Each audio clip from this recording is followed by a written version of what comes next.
10 tips before using the IOL cutter and forceps. First, to try with a cheap foldable IOL in vitro first before using it in vivo to get comfortable.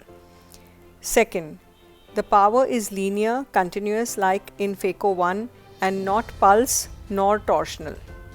Third, the right hand for right-handed people holds the probe and the tip cuts the IOL from the periphery towards the center while simultaneously giving counter pressure with the left hand.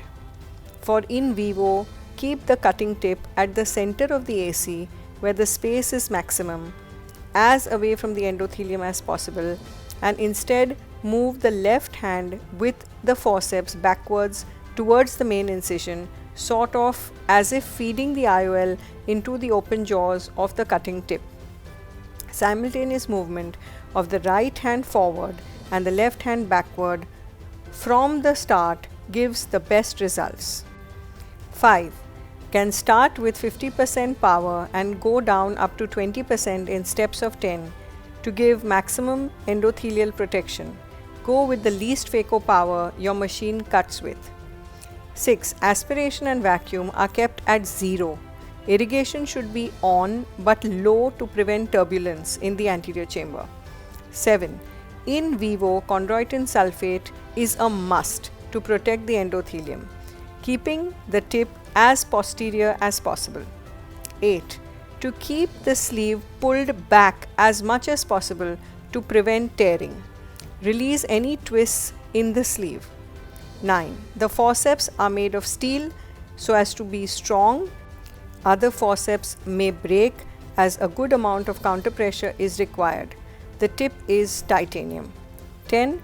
Cuts both hydrophilic, softer, and hydrophobic, harder IOLs. So the jaws don't open and close like a pair of scissors, but in fact, using the ultrasonic power, they just slice through the IOL.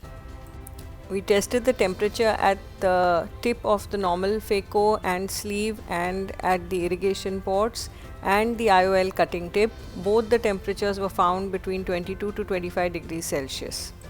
Get a good grip with your left hand holding the IOL very firmly and then slide the right hand forward, at the same time sliding the left hand backward. If you see the sleeve is intact, you have to pull the sleeve as behind as possible and release the twists and turns in the sleeve. You will have an intact sleeve, else the sleeve can tear. So counter pressure with the other hand is the trick.